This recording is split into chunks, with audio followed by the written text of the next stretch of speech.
En el imponente Londres de 1875 apenas terminaba el invierno.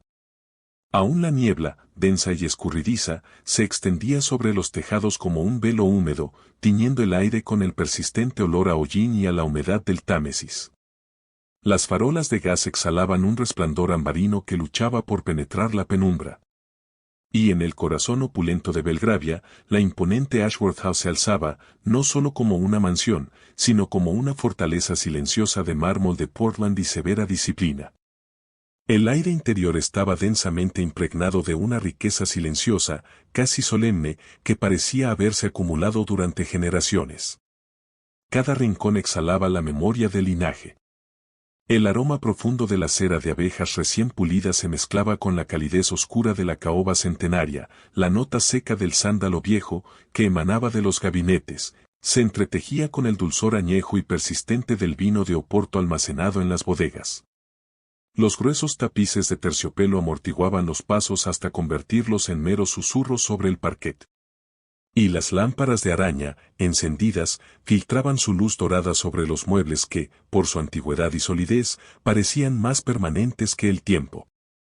Sophie Beaumont se movía por ese mundo de opulencia silenciosa como una presencia necesaria y, a la vez, casi invisible. No era una simple camarista, era la sombra disciplinada y eficiente de la condesa, Lady Ashworth. Había aprendido a caminar sin dejar huella, a observar sin ser vista y a sostener la intrincada maquinaria de la casa sin jamás reclamar mérito. Día a día, atendía la intimidad de los dormitorios, la fragilidad de los vestidos de seda y el frío brillo de las joyas familiares. De noche, su labor se centraba en preparar las habitaciones para el largo silencio de la madrugada. No se anunciaba con fragancias importadas, su aroma era el de la jabonería de una muchacha austera, un perfume limpio, que olía a diligencia y pureza. Su perfil parecía cincelado en mármol antiguo, acentuado por el caoba oscuro de su cabello, recogido con una disciplina férrea. Sophie poseía la rara cualidad de la observación. Y nadie sospechaba la profundidad intelectual que se ocultaba detrás de sus ojos verde ahumado, desde los cuales habitaba una inteligencia aguda y un mundo secreto de lecturas y reflexiones. El heredero de la casa, Lord Julian Ashworth, único hijo de la condesa, regresó aquel año tras una larga y turbulenta ausencia. Había pasado los últimos 5 años en el continente, gastando sin reparo y recolectando una reputación que, se rumoreaba, era tan escandalosa como su atractivo. Traía consigo un aburrimiento precoz del mundo social y una fortuna considerablemente disminuida, lo que no hacía sino aumentar la tensión en la mansión. Cuando llegó, su presencia perturbó la calma ritual de Ashworth House con una violencia apenas contenida. Su elegancia era notable, pero su porte tenía algo de descuido, como el de quien porta la riqueza con desdén. Traía consigo un perfume extranjero, el olor a cuero fino, y una sonrisa arrogante. Sus ojos eran de un azul intenso que recordaban lagos glaciares, los únicos que delataban el peso de su intelecto bajo la máscara de su frivolidad. Hablaba poco y reía menos aún. Cuando lo hacía, su risa sonaba a cinismo. Los criados lo temían por su imprevisibilidad, la condesa, para mantener las apariencias, lo trataba con una cortesía tan rígida que parecía temer que un gesto o una palabra pudieran quebrar su frágil autocontrol. El primer encuentro significativo entre Sophie y Julian no ocurrió en los solemnes salones de la planta principal, sino en el desván, el rincón más olvidado de la mansión. Era pasada la medianoche. Sophie había ascendido las escaleras de servicio, llevando un candil que apenas iluminaba los escalones, para remendar una colcha de terciopelo que la humedad había comenzado a desgarrar. El lugar olía a polvo ancestral, a madera reseca y a ese silencio profundo y melancólico del abandono. Julian entró en la estancia sin preámbulos ni anuncio, buscando instintivamente un refugio del eco vacío y la música estridente del baile que aún resonaba débilmente desde la planta noble. No esperaba encontrar a nadie en este lugar, murmuró con una voz que apenas rozaba la aspereza del silencio.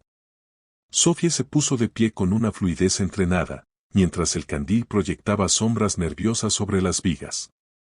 Disculpad, milord. Terminaré mi tarea enseguida. Por favor, no se retire por mí, dijo él con una sonrisa que, más que cansada, parecía teñida de hastío. Me resulta más fácil respirar aquí, entre estas cosas olvidadas y sin pretensiones.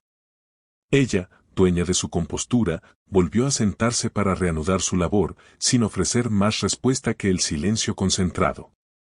Julian la observó con una curiosidad inusual, la firmeza silenciosa de sus movimientos al coser, la serenidad absoluta con la que manejaba la aguja, una concentración que era casi devota.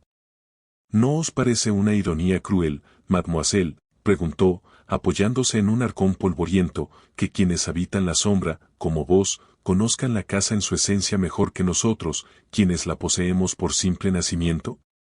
La sombra tiene el privilegio de observar lo que la luz, por exceso de brillo, no ve, milord, respondió Sophie, sin alzar la mirada, sin una pizca de insolencia, solo de certeza. Él sonrió, genuinamente sorprendido por la lucidez y la concisión de la joven camarista.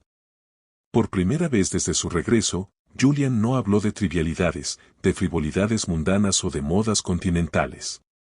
Habló del tedio que lo consumía, de la hipocresía inherente a su círculo social, de su sensación asfixiante de vivir encapsulado dentro de una comedia bien ensayada.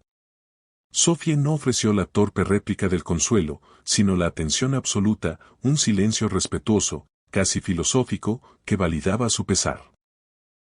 Cuando finalmente se marchó, dejó tras de sí, no solo un perfume de coñac y soledad, sino un silencio alterado. Sophie continuó cosiendo bajo la luz temblorosa, aunque notó, por un instante fugaz, que la mano le temblaba.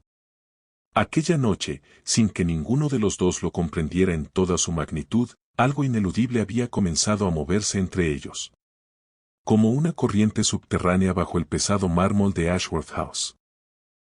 Los días siguientes, la densa rutina de la casa se transformó de un modo tan sutil el que solo un observador meticuloso como Sophie podía notar. Percibía pasos distintos en la biblioteca a horas inusuales, puertas que se abrían y cerraban con un ritmo ajeno al de los criados y, lo más revelador, libros que habían sido desplazados o cuyas páginas conservaban un rastro de ceniza de tabaco. Lord Julian había vuelto a leer. La lectura, para él, era un escape, un desafío o, quizás, una manera de escuchar una voz distinta a las que lo rodeaban. Una mañana, mientras cumplía con la tarea de ordenar y limpiar la vasta estancia, Sophie encontró sobre la mesa un volumen encuadernado en cuero rojo, un ejemplar de poesía francesa moderna. Lo hojeó apenas, consciente de la impropiedad de su acción, y en el margen de una de las páginas descubrió una nota escrita a lápiz con la caligrafía descuidada pero elegante de Julian: no toda prisión tiene barrotes visibles. Al día siguiente, cuando regresó a la biblioteca, el libro de poesía había desaparecido. En su lugar, sobre el mismo punto exacto de la mesa, reposaba un grueso tratado de filosofía moral de Kant, un volumen que exigía concentración y rigor. Sophie lo miró con un escalofrío de comprensión. No era casualidad, era un reto, una provocación, un saludo intelectual. Había comprendido el mensaje mudo. Así comenzó su correspondencia silenciosa. Por las noches, cuando el sueño se había apoderado de la condesa y de la mayor parte de la servidumbre, Sophie bajaba a la biblioteca bajo el pretexto de tareas finales, ajustar las pesadas cortinas de damasco, asegurar el fuego de la chimenea o retirar un vaso olvidado. Allí, con una regularidad que se convirtió en el eje de sus días, Julian la esperaba. A veces hablaban durante minutos preciosos, otras compartían un silencio denso, roto únicamente por el grave y rítmico tic-tac del reloj de péndulo. Sus discusiones habían abandonado la frivolidad para adentrarse en territorios complejos, la naturaleza de la verdad, el peso del deber y el significado de la libertad en un mundo constreñido por reglas estrictas. Él la provocaba con una ironía educada, fruto de su experiencia en el mundo. Ella respondía con serenidad y precisión, desarmando su cinismo. Julian descubría, con fascinación creciente, que aquella joven, formada en la rigidez de las rutinas domésticas, poseía una mente más incisiva y crítica que la de muchas damas instruidas de su círculo. Una tarde, mientras la lluvia de invierno golpeaba los gruesos cristales de la ventana como un tambor, Julian la sorprendió observando un grabado antiguo del Coliseo de Roma, con la intensidad de quien busca comprender más allá de la imagen. ¿Conoce la ciudad?, preguntó él, con voz baja y grave, como un secreto compartido. Solo por los grabados y los libros, milord. Pero imagino que huele a piedra caliente, a ciprés y a la inmensa carga de la historia. Huele a corrupción, mademoiselle, replicó él con una amargura apenas contenida. Pero es la corrupción que posee la belleza innegable de lo que no se arrepiente de sí mismo. Entonces se parece a usted, dijo Sophie, sin inmutarse, sin alzar la vista del grabado. Julian quedó en silencio, una quietud total. Aquel comentario, dicho sin malicia, sino con la pura franqueza de la observación, lo desarmó más profundamente que cualquier flirteo o mirada coqueta. Por primera vez, se sintió completamente visto. En los días siguientes, su necesidad de buscarla se hizo más evidente, aunque sus excusas eran cada vez menos verosímiles, un volumen extraviado que solo ella podía haber movido, una carta personal que requería un testigo para ser sellada, o un reloj de péndulo que milagrosamente solo ella podía dar cuerda. La condesa, con vigilancia constante, observaba con creciente inquietud aquel nuevo hábito peligroso de su hijo. Lady Ashworth era de porte majestuoso, y su autoridad nacía de un respeto helado que imponía más que la benevolencia. Había protegido el apellido Ashworth durante décadas y conocía los riesgos financieros y sociales que acarrea la emoción descontrolada. Una tarde, con la frialdad de un juez, llamó a Sophie a su despacho. Mi hijo tiene una naturaleza voluble, señorita Beaumont, y una predilección por las distracciones peligrosas. Os advierto, no alimente sus caprichos. La razón es la única virtud, y el único lujo que una mujer de vuestra condición puede permitirse. Sophie inclinó la cabeza. Sí, mi señora. Lo comprendo. Pero Sophie, al escuchar los pasos inconfundibles de Julian en la biblioteca, no podía resistirse. El afecto, prohibido e implícito, nació entre ellos sin necesidad de caricias o promesas. Creció en la conversación nocturna, en la mirada que duraba un segundo más de lo permitido por la prudencia, en el roce accidental de unas manos que buscaban el mismo lomo de un libro antiguo. Era un sentimiento que, en el contexto rígido de su 1875, los enaltecía en su alma y, al mismo tiempo, los condenaba socialmente. A medida que el invierno cedía, un aire de tensión comenzaba a sentirse por los pasillos de la mansión. Sophie fue la primera en notar el cambio. Julian se mostraba más pensativo, menos inclinado a la ironía. Durante el día, en la biblioteca, Julian, en lugar de un libro, sostenía una pila de correspondencia bancaria que hojeaba con una mezcla de aburrimiento y frustración. Él estaba acostumbrado a gastar y a firmar como quien cree que los fondos son ilimitados. El desorden era su forma de evadir la aritmética. Cada recibo, cada factura, cada nota de pago parecía multiplicarse en sus manos sin que él prestara atención. El problema parecía manifestarse en la oficina adyacente, el santuario de Lady Ashworth.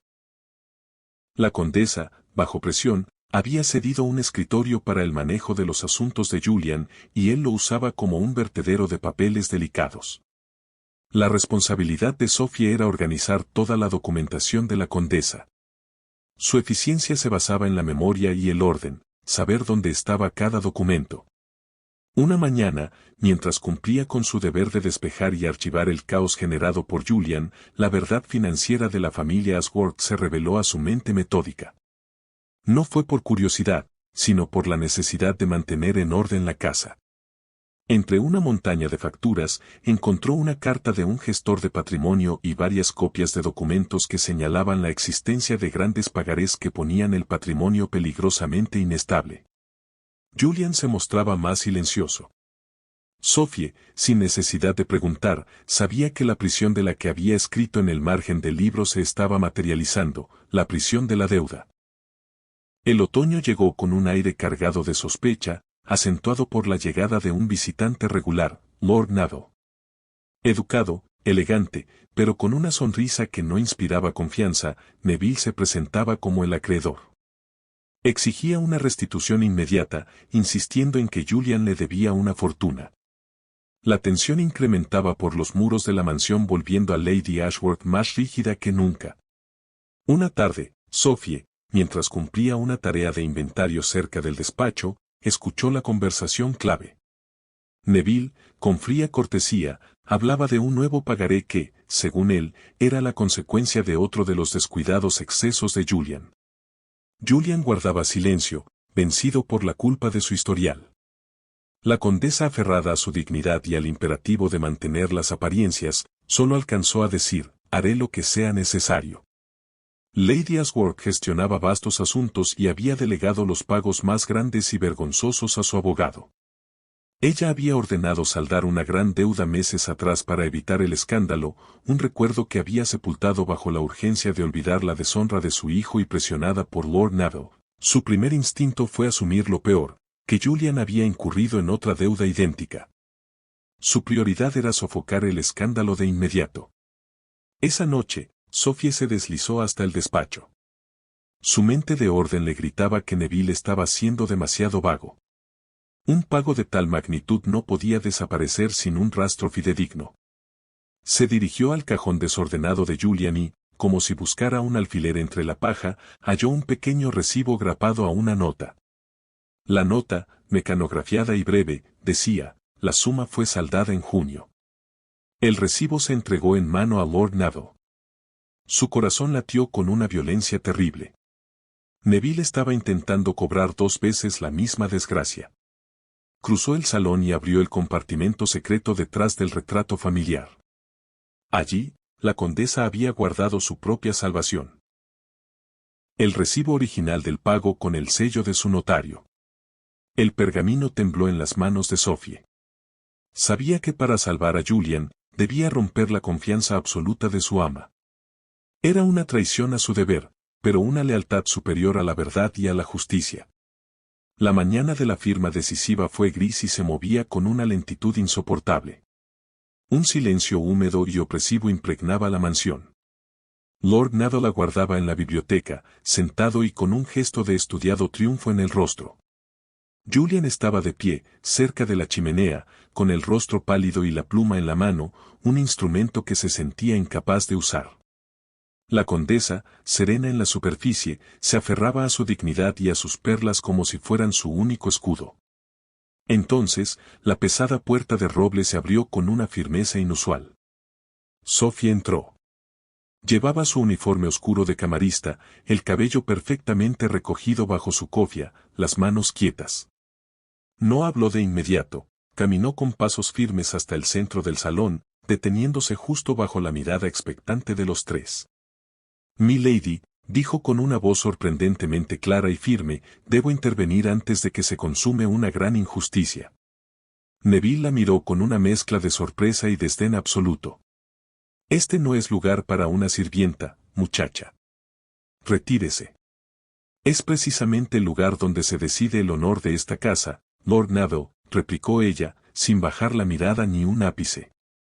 Del bolsillo escondido de su delantal de lino, sacó el recibo doblado. «Lord Neville recibió el pago completo de esta deuda en el mes de junio», declaró, levantando la voz justo lo suficiente para ser escuchada. «El documento que él presenta hoy es una falsificación descarada, y aquí tengo la prueba». El silencio que siguió cayó sobre la habitación como una losa pesada y definitiva. La condesa, temblorosa, se levantó de su silla y tomó el papel con sus dedos largos y finos. Reconoció su sello bancario sin lugar a dudas. Neville empalideció, su sonrisa de terciopelo gastado se rompió para revelar una furia helada. Julian, incapaz de moverse o de hablar, vio el recibo y, en un instante brutal, solo comprendió el precio ético y personal del acto heroico de Sophie. Neville abandonó Ashworth House esa misma tarde, con la rabia contenida de quien ha sido descubierto y la humillación de un plan frustrado. La condesa, en cambio, miró a su camarista, no con furia, sino con una mezcla compleja de profunda gratitud y una condena ineludible. «Habéis salvado a esta familia de la ruina y de la deshonra», dijo en voz apenas audible, un reconocimiento raro en la condesa. «Pero por vuestra interferencia y vuestro conocimiento, no podéis permanecer bajo este techo». Sofía sintió con una calma estoica. «Lo comprendo, mi señora. Es justo». Julian intentó dar un paso, intentó hablar o protestar, pero ella evitó su mirada. Había cumplido con su deber para con él y, con ello, paradójicamente, había sellado su destino lejos de él.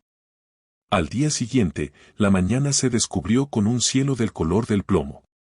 El viento del Támesis traía consigo el rumor industrial de la ciudad que despertaba, el golpeteo de los cascos de los caballos sobre el empedrado mojado y el silbido melancólico y lejano del tren que partía hacia el norte. Sin embargo, en Ashworth House el tiempo parecía haberse detenido, como si aguardara a que Sophie completara su partida definitiva. Había doblado su escasa ropa con un esmero profesional, 3 vestidos sencillos de lana, un chal de lana gris para resistir el frío húmedo de Londres y un par de libros de filosofía que Julian le había prestado y que, por un último arrebato de afecto, no tuvo valor de regresar. Sobre la mesita de noche, junto a la lámpara ya apagada, descansaba un sobrelacrado. Dentro, una única hoja contenía una carta sin firma. No estaba destinada a la condesa ni a Julian, era una despedida silenciosa, un testimonio íntimo de su verdad que solo a ella pertenecía. El mayordomo, Mr. Harrington, la observó desde el marco de la puerta, con su rostro grave ya marcado por los años. ¿Está segura de que no hay otra opción, señorita Beaumont? Preguntó, el protocolo roto por una genuina congoja. Nada queda que no haya sido cumplido, señor, respondió ella, sin detener su labor. El hombre asintió con lentitud. Durante más de 30 años había servido a los Ashworth y jamás había sentido una mezcla tan intensa de admiración y tristeza por un gesto noble que, a la vez, conllevaba una pérdida. Le enviaré una recomendación personal de la más alta estima.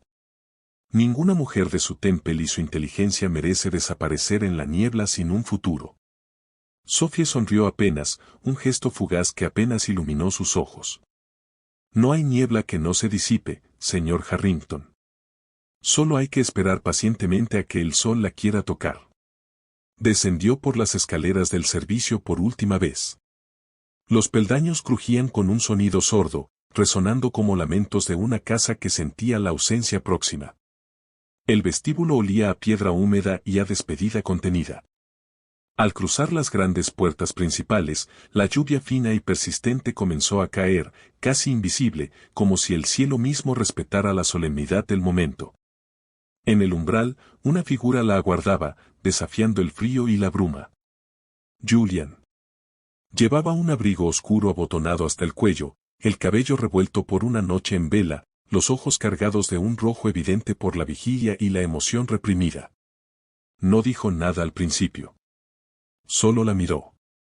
Intentaba grabar en su memoria la serenidad de su rostro y la línea delicada de su cuello, como su abrigo de lana gris caía sobre su delicada figura, abrazando su cuerpo con una mezcla de protección y elegancia sutil. Mi madre me ha prohibido explícitamente despedirme, murmuró finalmente, con un tono que delataba la amarga resignación de la autoridad que lo retenía. Y, sin embargo, aquí está. Ella intentó seguir su camino, pero él dio un paso, bloqueando su avance con una determinación silenciosa y firme. Sophie, la palabra fue apenas un murmullo suspendido en el aire frío, demasiado íntimo para pronunciarse completamente. ¿A dónde irá? Donde la necesidad y la honestidad me requieran, milord. Londres es vasta, y afortunadamente, el trabajo no teme a quien lo busca. Julian bajó la mirada, avergonzado por la impotencia de su posición. Me ha salvado la vida, y con ella, el nombre de mi familia. No sé cómo. Ella lo interrumpió suavemente, con un gesto que no tenía aspereza. No lo diga, milord. No se trata de deuda ni obligación. Fue una elección.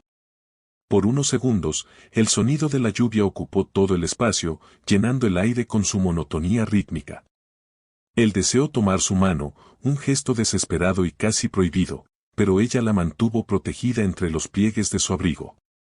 No puedo ofrecerle nada ahora, dijo, con una voz quebrada por la emoción retenida. Solo esta certeza, jamás olvidaré lo que ha hecho.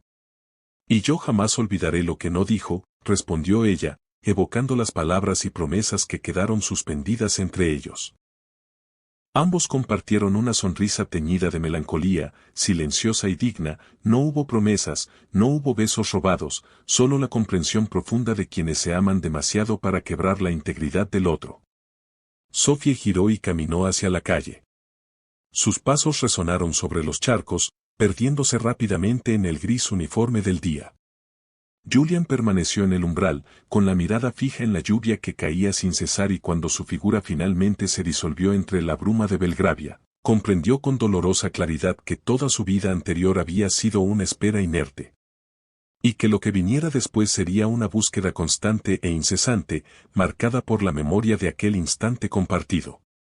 Julian regresó a la biblioteca, la gran estancia que había sido el claustro de su afecto. El lugar conservaba aún un tenue aroma a ella, la fragancia limpia del jabón y del lino, y el eco de una voz serena que ahora solo existía en su memoria. Sobre la mesa, abierta justo donde la habían dejado, encontró el libro de Rousseau, El contrato social. Entre sus páginas, seca y frágil, reposaba una pequeña flor silvestre prensada. Julian la tomó con manos temblorosas, era su último regalo. En el margen de una nota, una frase había sido escrita con letra femenina y delicada. Nada ennoblece más que elegir el bien, aun cuando nadie lo vea. Se dejó caer en el sillón de cuero, incapaz de cerrar el libro. La chimenea ardía con leña seca, pero él sentía un frío que provenía del interior. Julian sabía que su madre había actuado por la lógica brutal del deber social y la supervivencia del linaje, pero en su corazón, una rebeldía silenciosa comenzaba a crecer, una que ya no podría contener. Por primera vez en su vida, Lord Julian Ashworth deseó fervientemente merecer algo. Deseó merecerla. Durante los meses siguientes, el nombre de Sophie Bowman se desvaneció de los labios de los criados de Ashworth House, pero no se borró de la conciencia ni de los recuerdos obsesivos de Julian. La condesa, observando la melancolía que se había apoderado de su hijo, lo arrastró a la campiña con el pretexto de atender asuntos del patrimonio y esperaba, también, distraerlo con posibles candidatas de buena cuna. Las mujeres de su círculo social, fascinadas por la mezcla de atractivo, fortuna y esa aura inalcanzable que Julian proyectaba, se mostraban ansiosas y a la vez cautelosas, deseosas de su atención y admiración. Sin embargo, él, con un aburrimiento, recorría los salones y los jardines con gesto indiferente, incapaz de sentir entusiasmo por esos juegos de cortejo que consideraba vanos y predecibles. Sus ojos se desviaban, su sonrisa se volvía mecánica, y solo en raros momentos una chispa de interés artificial se reflejaba en su mirada. La condesa, en su miopía social, no advirtió que su hijo había dejado atrás no solo a una mujer, sino la ligereza misma de su juventud. Mientras tanto, dentro de los barrios más modestos de Londres, donde la niebla era más densa y las luces más escasas, una nueva vida comenzaba para Sophie, una existencia modesta, marcada por una independencia recién conquistada y la intensa memoria de lo que no se había dicho. La nieve comenzó a caer sobre la ciudad unas semanas después de su partida. Londres, envuelta en un uniforme gris, olía a carbón húmedo y a pan recién horneado que se vendía en los mercados. Las chimeneas lanzaban columnas de humo que se perdían en la bruma. Los carruajes avanzaban con un ritmo contenido, como si la ciudad misma respirara con una cautela invernal. Gracias a la recomendación discreta, pero excepcionalmente elocuente, de Mr. Harrington, Sophie había conseguido un puesto de institutriz en la casa del señor Whitmore, un comerciante de buen pasar. La habitación que le asignaron era pequeña, pero propia, con un ventanal que daba a un patio silencioso y gris. Entre libros de texto y diarios, Sophie comenzó a organizar su nueva rutina. Enseñar a los niños, mantener la casa y leer vorazmente por las noches, a la luz de una vela. La disciplina que siempre la había definido se mantenía intacta, pero su serenidad era solo una fachada. Los días pasaban con la lentitud de un reloj de arena. Ella caminaba por las calles húmedas, con los adoquines brillando bajo la lluvia reciente, y sus pensamientos volvían siempre a la misma imagen, Julian, su voz profunda, sus ojos en el desván, todo permanecía vivo en la memoria. La incertidumbre la acompañaba como un huésped silencioso. No sabía si lo volvería a ver. El temor de que él olvidara su afecto se entrelazaba con la esperanza irracional de un reencuentro. A veces, se sorprendía a sí misma preguntándose si sus pensamientos, tan cargados de él, podrían alcanzarlo en algún rincón de la campiña o del mundo. En Ashworth House, Julian caminaba con pasos medidos, un fantasma entre los corredores vacíos. El olor de la madera encerada y la tinta de los volúmenes apilados le recordaba la ausencia de Sophie con un dolor punzante. Recorrió los estantes que ella había tocado, buscando un rastro, un pensamiento que lo guiara. Cada día la certeza de que algo esencial se había perdido en su vida se hacía más intensa. La ansiedad de no saber cómo encontrarla lo devoraba, un fuego silencioso que consumía su rutina, su mundo y, lo más difícil, su orgullo. Las candidatas que la condesa le presentaba eran impecables y educadas, pero a Julian le resultaban insípidas.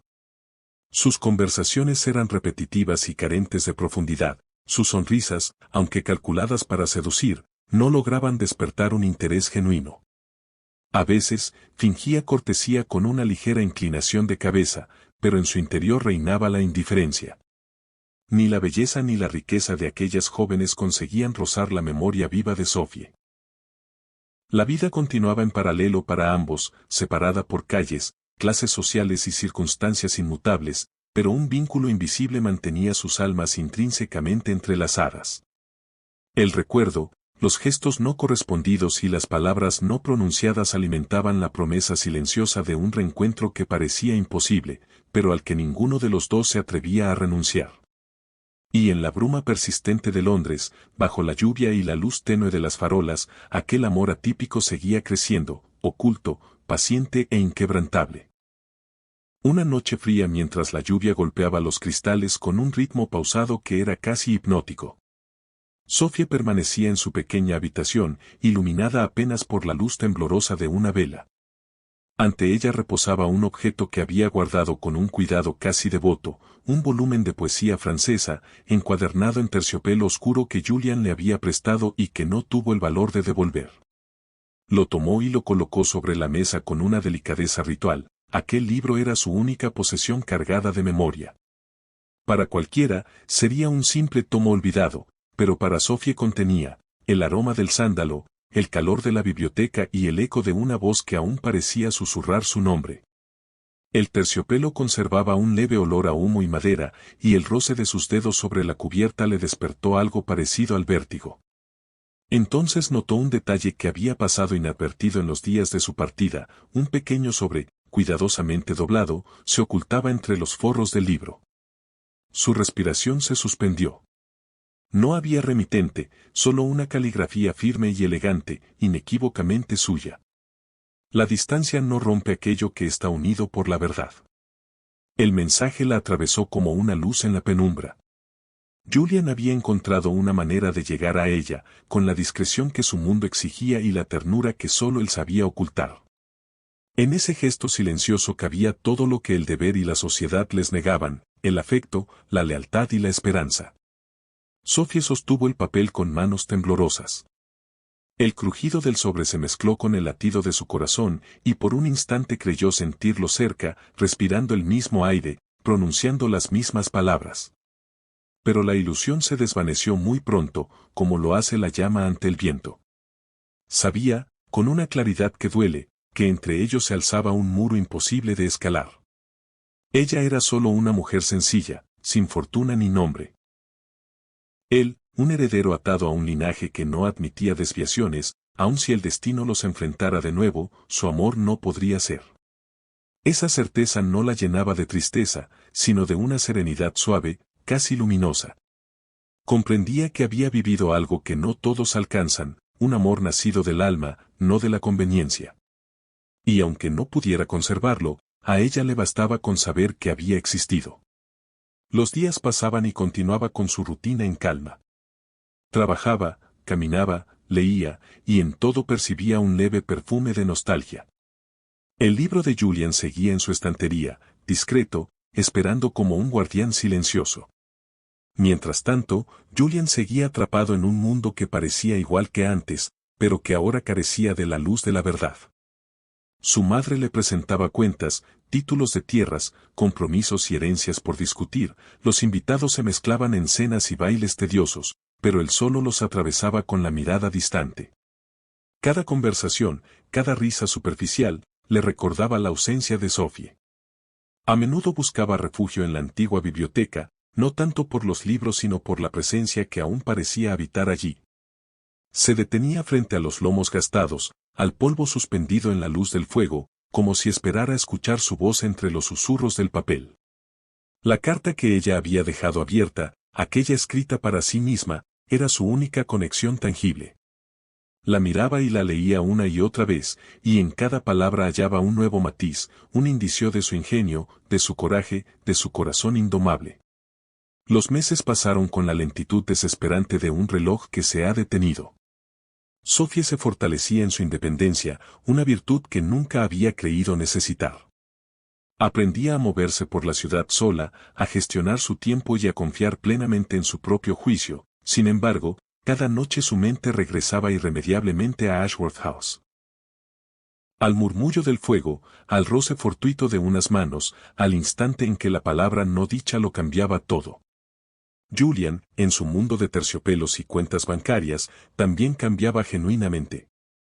La distancia le enseñó la paciencia y el valor, aprendió a observar sin poseer, a valorar lo que antes había despreciado, la inteligencia aguda, la valentía moral y la firmeza de un carácter que no se doblegaba ante su estatus.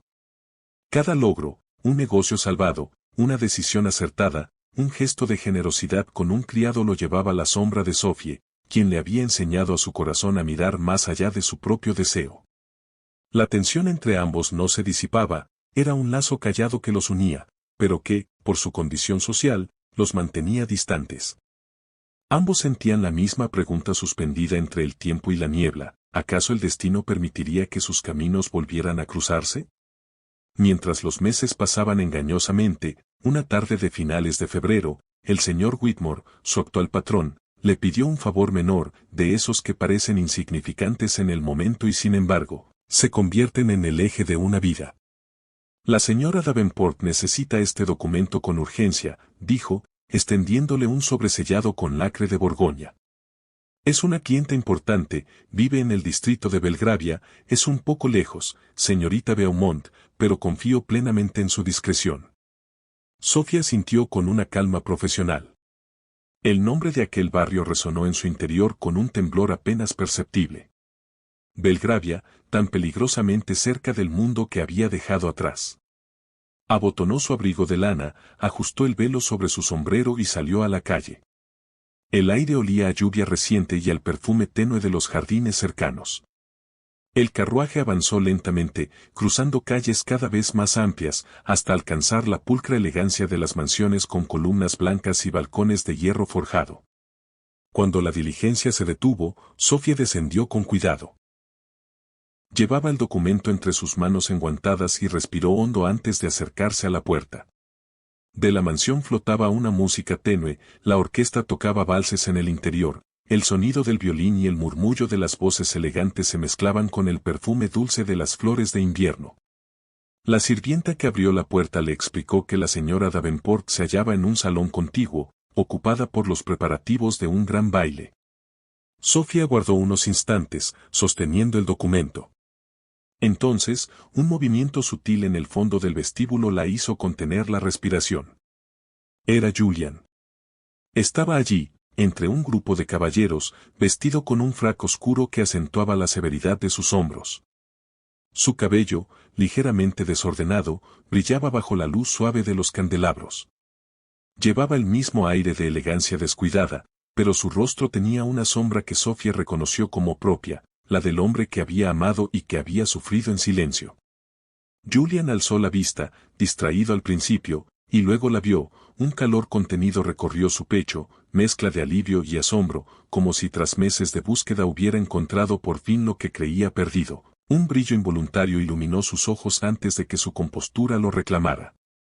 Por un instante que se estiró hasta la eternidad, el ruido del salón desapareció.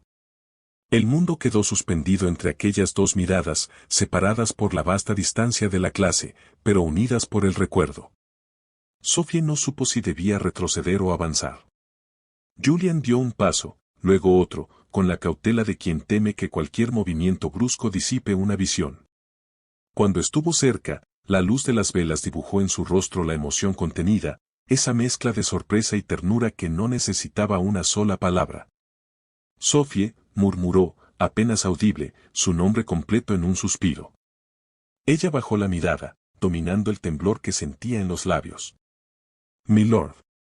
No esperaba encontrarlo aquí. Ni yo a usted. Su voz era baja pero profunda, y contenía una aspereza que no pudo ocultar. He recorrido toda la ciudad con la esperanza vana de hallar lo que el destino ha decidido colocar hoy, sin aviso ahora frente a mí. Sophie sintió que el aire del salón se volvía más espeso, perfumado por las flores y el calor de los cuerpos que danzaban al otro lado. Su respiración era breve, su compostura frágil. Solo vine a entregar un documento, dijo, intentando recuperar la formalidad de su antigua posición. No quiero interrumpir su velada. Julian dio un paso más. La distancia entre ambos era mínima y respetuosa para su estatus. Su fragancia, esa mezcla de cuero fino y madera, la envolvió como un recuerdo tangible. No es una interrupción, susurró él, acercándose apenas un poco más. Es el único instante verdadero que me ha concedido este invierno.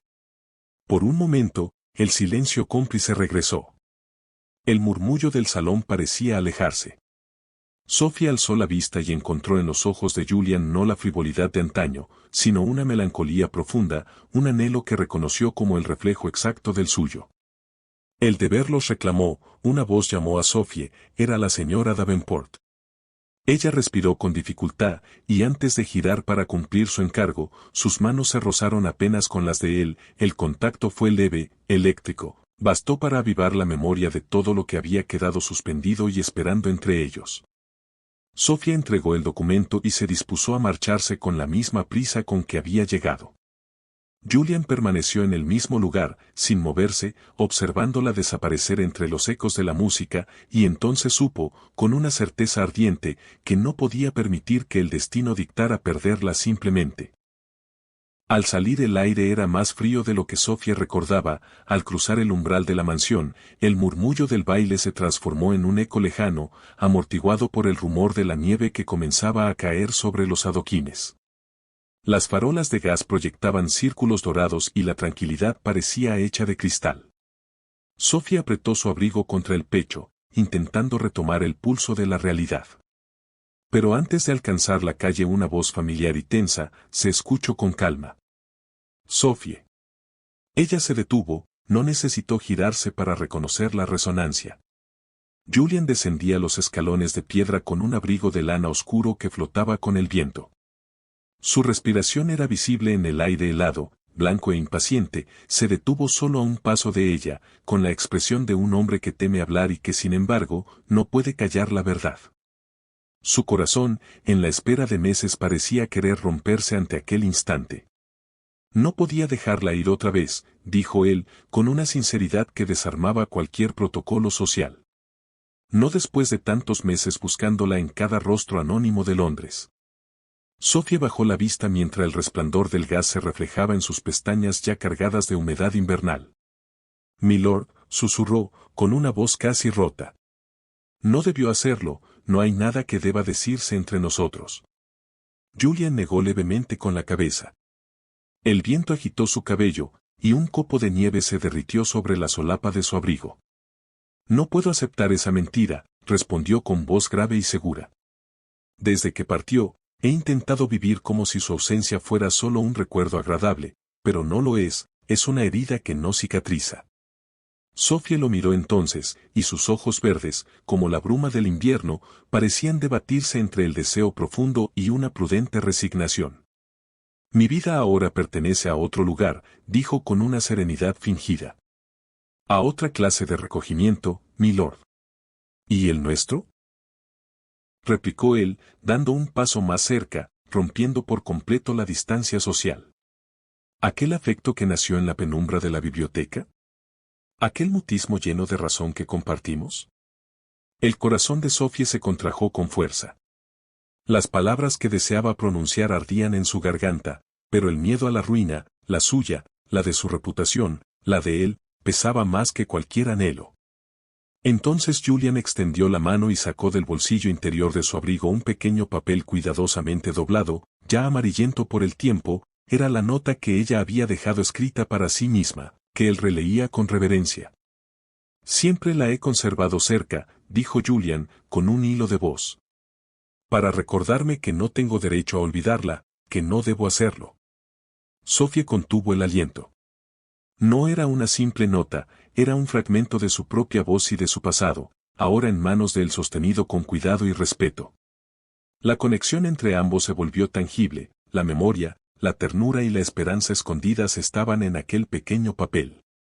«Nunca imaginé que la conservaría», susurró ella, con los ojos húmedos. «¿Cómo desecharla?», replicó él, acercándose apenas un paso más. «Cada día sin usted habría sido demasiado vacío sin esta ancla». El aire frío parecía retroceder ante su intensidad mientras la nieve se posaba sobre los hombros de ambos y la serenidad exterior se convirtió en un refugio secreto. Por un instante, no hubo baile, ni luces, ni invitados, solo ellos, la nota entre sus manos y la certeza innegable de que la distancia no había debilitado aquello que había nacido en aquella biblioteca. Sofía alzó la vista, con el corazón latiendo desbocado, y encontró en Julian la misma emoción que la había acompañado durante meses de espera. Después de un breve instante, bajó la mirada, consciente de que debía regresar. «Debo irme», murmuró, casi con un suspiro. Julian asintió, comprendiendo la inevitabilidad, aunque un tenue aliento de esperanza permanecía en su pecho. «Entonces déjeme al menos la certeza de que no todo está perdido», él susurró, mientras la veía alejarse. Sofía caminó hacia el carruaje que la había traído y antes de subir, inclinó levemente la cabeza, con los labios apenas curvados en un gesto imperceptible pero cargado de significado. Esa sonrisa sutil le confirmaba a Julian que la búsqueda no había terminado. Su silueta se fue difuminando entre la luz blanca y el vapor frío del mediodía, como una aparición que la nieve se negaba a borrar por completo. Julian permaneció quieto, observándola desaparecer, dejando que su mirada abrazara la figura que amaba. El gesto de sus labios, casi imperceptible, se alojó en su corazón, recordándole que el destino aún podía escribir un encuentro futuro. Durante los días siguientes, el recuerdo de aquel encuentro en el umbral se convirtió en la brújula secreta del pensamiento de Sofía. Nada parecía distinto a los ojos de sus patrones, las clases continuaban, los niños repetían sus lecciones de historia y aritmética, y las noches se vestían del mismo silencio, pero en el fondo de su pecho existía un rumor constante, era como el tic-tac de un reloj invisible que marcaba la distancia precisa entre lo que su razón le dictaba y lo que su alma anhelaba. El volumen de poesía francesa descansaba ahora sobre su mesa, abierto. A veces, Sofía lo abría solo para observar la caligrafía minúscula escrito por Julian, pensamientos fugaces, observaciones cínicas, frases truncas que hablaban de un hombre infinitamente más sensible de lo que la sociedad de la alta nobleza le permitía ser. Su aroma persistía entre las páginas, el perfume de su recuerdo era una sinfonía. Una mañana, la señora Whitmore le entregó una carta con su nombre, escrita con un trazo elegante y firme que ella reconoció de inmediato. «Un mensajero la dejó hace unos instantes, señorita Beaumont». Sofía la tomó con cautela. El sobre, de papel crema grueso sellado con lacre azul, llevaba las iniciales distintivas de J.A. Julian la había encontrado. Su pulso se aceleró. Rompió el sello. La carta decía: «Sofía.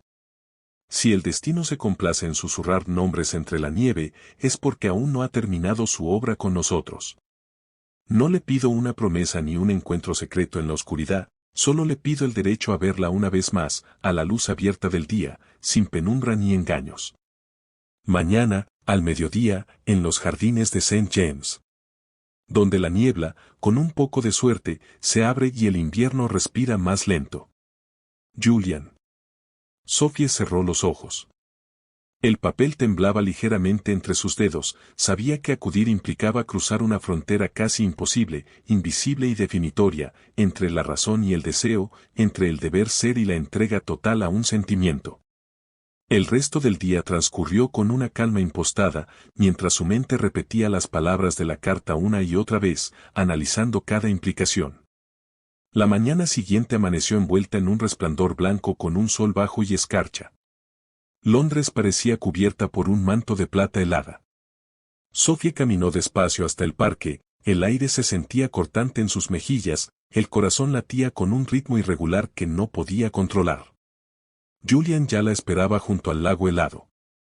Llevaba un abrigo gris sin insignias y el cabello ligeramente revuelto por el viento, pero al verla acercarse, su expresión cambió, no con sorpresa, sino con algo más profundo, como si su mundo interior finalmente hubiese recuperado su orden esencial.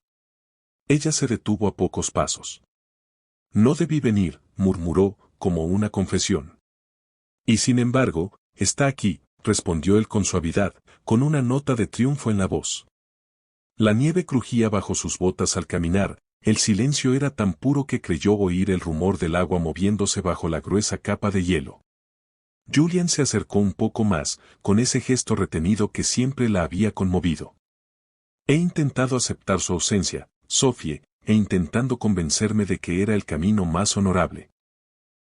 Pero me he dado cuenta de que mi vida carece de sentido y de verdad sin el consuelo de su presencia en ella. Ella apartó la mirada, observando la niebla que se levantaba sobre el lago con lentitud. No diga eso, milord. El mundo, la posición, la riqueza le pertenecen, yo solo fui un instante de claridad que su memoria embelleció. Julian sonrió con una tristeza profunda que no le llegaba a los ojos. Usted es lo único verdadero que encontré en un mundo entero de máscaras. Sus miradas se encontraron de nuevo, y en ese intercambio mudo se concentró todo lo que aún no podían pronunciar. Una ráfaga de viento levantó una espiral de copos sobre ellos y Sophie dio un paso atrás, como si temiera que el aire mismo los delatara. No puedo quedarme. Julian inclinó la cabeza, aceptando la inevitabilidad. Entonces déjeme, al menos, la esperanza de que este no es el final, ella asintió apenas sin pronunciar palabra. Se giró y caminó hacia la bruma que se espesaba. Antes de alejarse, Sophie giró levemente el rostro, un parpadeo casi imperceptible en sus ojos fue un gesto tan mínimo como un suspiro pero bastó para que Julian comprendiera que su búsqueda no había terminado. Su silueta se fue difuminando entre la luz blanca y el vapor frío del mediodía, como una aparición que la nieve se negaba a borrar por completo. Julian permaneció inmóvil observando cómo la figura que amaba se perdía. El invierno se retiró con lentitud dando paso a una primavera vacilante cuya luz, aunque más clara, podía ser engañosa. En Ashworth House, la atmósfera se había vuelto más densa y sombría que el propio hollín. Julian vivía prisionero, no de su madre, sino de su propia conciencia. Lady Ashworth había intensificado el calendario social, temiendo que la soltería de su heredero expusiera la fragilidad de su apellido. Cada baile, cada cena de gala, era un intento de forzarlo a un destino que él sentía tan ajeno como una prenda de otro. El corazón de Julian, sin embargo, ya no residía en las conversaciones sobre bonos de ferrocarril ni en los temas de la cosecha. Su verdadera vida se desarrollaba en secreto, entre las páginas de un ambicioso diario. No era un registro de sucesos, sino un manifiesto moral y un monólogo extenso dirigido a Sophie, escribía sobre la filosofía que ella le había revelado, sobre la hipocresía que percibía en cada salón, y con una honestidad brutal, sobre el vacío de su vida sin ella. Ese diario era su penitencia, su búsqueda y, finalmente, una promesa inquebrantable. Una tarde, mientras reordenaba viejos legajos en la biblioteca, Julian deslizó la mano en un cajón olvidado y sintió el roce de un objeto más liviano que los papeles que lo cubrían. Era un pequeño cuaderno de tapas de lona, con los bordes apenas descoloridos por el tiempo. Lo abrió con cautela, y una oleada de reconocimiento lo invadió, la letra era de Sophie. Aquella noche convulsa en que ella buscaba limpiar la ruina del pagaré, Sophie, siempre tan meticulosa, lo había dejado caer sin advertirlo. El cuaderno había quedado atrapado bajo una pila de documentos y olvidado entre los registros de la familia, como una semilla que el azar había resguardado para ser germinada a su tiempo. No contenía dibujos, sino notas minuciosas escritas al margen de lecturas compartidas, citas subrayadas, reflexiones breves, observaciones que mezclaban rigor y emoción. Julian pasó los dedos sobre la tinta ya pálida, reconociendo en cada palabra la cadencia exacta de su pensamiento, eran fragmentos de su mente, trazos de su lógica precisa y de la ternura velada que ella jamás había confesado. Comprendió, entonces, que incluso en su silencio, Sofía había dejado una conversación abierta, escrita para quien supiera leerla.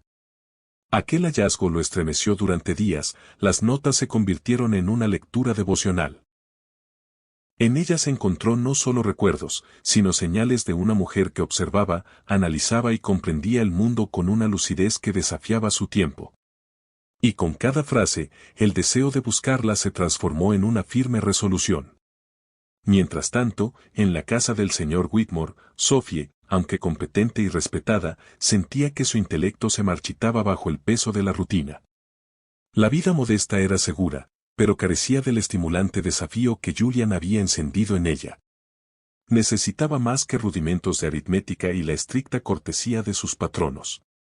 Con sus ahorros y una creciente ambición, comenzó a planear una mudanza radical.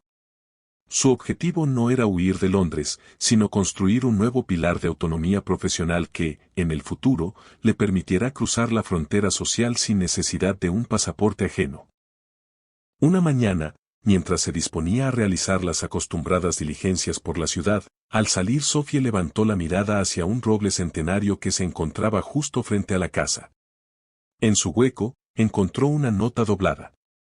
Julian había colocado la carta allí con una absoluta discreción, evitando mensajeros evidentes que irrumpieran en su vida. Sabía, con certeza, que Sophie la notaría, confiaba en la sutileza de su inteligencia y su atención a los detalles. La caligrafía elegante y medida decía simplemente, París. Si la verdad es un puerto, ¿cuándo levamos anclas? Sophie sintió un escalofrío de reconocimiento.